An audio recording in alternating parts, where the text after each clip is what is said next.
O Japão vive em cima de uma bomba relógio geológica. O país está literalmente sentado sobre o encontro de 4 placas tectônicas gigantescas que nunca param de se movimentar. São mais de 500 terremotos por ano. Isso mesmo, mais de um por dia.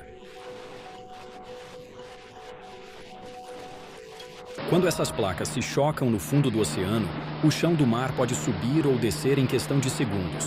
E aí começa o caos. Esse movimento violento empurra milhões de toneladas de água para cima, criando ondas gigantes que correm em direção à costa com uma força destrutiva inimaginável. Durante décadas, as cidades costeiras conviveram com o terror dos alto-falantes tocando alertas vermelhos. As pessoas sabiam exatamente o que fazer: correr morro acima assim que o chão começasse a tremer. Mas nada poderia ter preparado o Japão para o que aconteceu em 11 de março de 2011.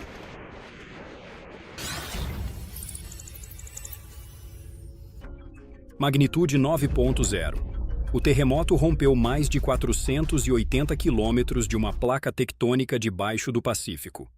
O resultado? Uma onda de tsunami com 15 metros de altura, do tamanho de um prédio de 5 andares, avançando a toda velocidade contra a costa. As antigas muralhas de proteção foram projetadas para ondas de no máximo 8 metros. Foram completamente destruídas como se fossem de papel. O resultado foi catastrófico. Mais de 20 mil vidas perdidas, 120 mil casas varridas do mapa e, o pior de tudo, o desastre nuclear de Fukushima. Naquele momento, o Japão entendeu uma verdade brutal. O terremoto era só o começo. O verdadeiro assassino era o tsunami. E foi aí que tomaram uma decisão que mudaria a costa japonesa para sempre. A resposta do Japão foi audaciosa: construir 400 quilômetros de muralhas de até 15 metros de altura, com fundações enterradas a 25 metros de profundidade. Um investimento de mais de 12 bilhões de dólares. O objetivo não era apenas criar uma barreira física, era ganhar tempo precioso, alguns minutos que podem fazer a diferença entre a vida e a morte durante uma evacuação. A mensagem era clara e poderosa: os tsunamis vão voltar, mas 2011 nunca mais vai se repetir. Mas como você constrói uma parede desse tamanho que aguente milhões de toneladas de água? Tudo começou nos laboratórios. Os engenheiros pegaram todos os dados do tsunami de 2011 e recriaram as ondas em tanques artificiais com modelos em escala reduzida. Era como brincar de Lego, mas com um propósito mortal. Eles testaram centenas de vezes. Altura diferente, espessura diferente, inclinação diferente, profundidade de fundação diferente. Cada teste revelava um detalhe crucial sobre como a água se comporta ao atingir uma barreira. Depois de incontáveis simulações, chegaram ao design perfeito: uma muralha de 14 a 15 metros de altura, fundações de 20 a 25 metros de profundidade, base trapezoidal larga e um núcleo de aço reforçado capaz de suportar um tsunami extremo. Agora vem a parte ainda mais complicada: onde exatamente colocar essa gigante de concreto? A muralha precisava proteger a região de Tohoku, no nordeste do Japão, exatamente onde o tsunami de 2011 causou mais destruição. A linha de defesa atravessa 4 províncias inteiras: Aomori, Iwate, Miyagi e Fukushima. Mas antes de começar a construir, tinha um problemão. Havia casas antigas, infraestrutura danificada, postes de energia e tubulações no caminho. Tudo isso precisou ser removido primeiro. Ao mesmo tempo, criaram uma verdadeira cidade de construção temporária: estradas de acesso, pátios de materiais, plataformas para guindastes, usinas de concreto e sistemas de drenagem para trabalhar até na época das chuvas. E aqui aparece o primeiro desafio técnico brutal. Grande parte da costa de Tohoku tem solo arenoso e fraco, completamente inadequado para suportar uma estrutura gigante. Imagine tentar construir um arranha-céu na areia da praia. Não funciona. A solução? Reforçar tudo desde o começo. Os engenheiros perfuraram o solo e instalaram estacas profundas de concreto e aço. Depois adicionaram camadas de pedra britada e areia compactada para estabilizar a superfície. O objetivo era criar uma base sólida o suficiente para que a muralha de dezenas de metros não afundasse, deslizasse ou rachasse com o tempo. Com o solo estabilizado, chegou a hora da fundação, a parte mais crítica de toda a obra. As escavadeiras cavaram buracos gigantescos, alguns com mais de 20 metros de profundidade, a altura de um prédio de 7 andares para baixo. Perto da linha costeira, construíram ensecadeiras temporárias, para impedir que a água do mar invadisse os canteiros.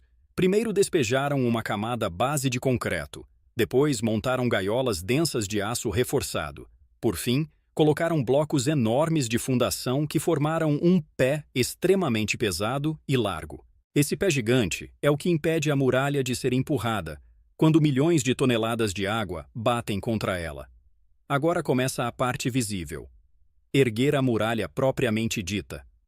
Acima da fundação, os trabalhadores montaram estruturas altíssimas de vergalhões de aço, seguindo o design otimizado nos laboratórios. Instalaram formas de madeira e começaram a bombear concreto seção por seção.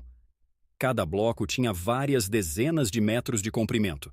Era despejado, curado, inspecionado e conectado ao próximo, criando uma barreira contínua ao longo de toda a costa. Do lado voltado para o oceano, instalaram unidades especiais de concreto, tetrápodes, dolos e outros blocos dissipadores de energia. Essas peças ficam empilhadas em várias camadas ao redor da base da muralha. A função deles? Quebrar a força da onda antes que ela atinja a estrutura principal, mas a muralha precisava de ainda mais proteção. Algumas seções ganharam superfícies escalonadas, inclinações especiais ou beirais para reduzir a altura das ondas que sobem. Do lado da terra, adicionaram solo e pedra britada, junto com canais de drenagem para evitar acúmulo de água da chuva. Muitos trechos incluem uma passarela ou estrada de inspeção no topo. Em algumas cidades, a muralha até funciona como parte do sistema viário local, com grades de segurança, cercas, escadas e sinalização permitindo acesso público seguro. Vale destacar: cada trecho teve pequenos ajustes dependendo do terreno, do tipo de solo e da profundidade costeira, mas as variações eram mínimas. A estrutura geral permaneceu a mesma ao longo dos 400 quilômetros. Agora vem uma parte fascinante. E os portos? Como os navios entram e saem? Em cidades portuárias movimentadas como Iwaki, os engenheiros criaram pontos de entrada especiais. O primeiro tipo é um portão tsunami de cima para baixo, um painel de aço gigante suspenso entre duas torres de concreto. Quando emitem o alerta de tsunami, o painel desce de cima, selando a entrada do porto como uma parede vertical que bloqueia as ondas. O segundo tipo é um portão ascendente. Normalmente, ele fica deitado no fundo do mar para os navios passarem livremente.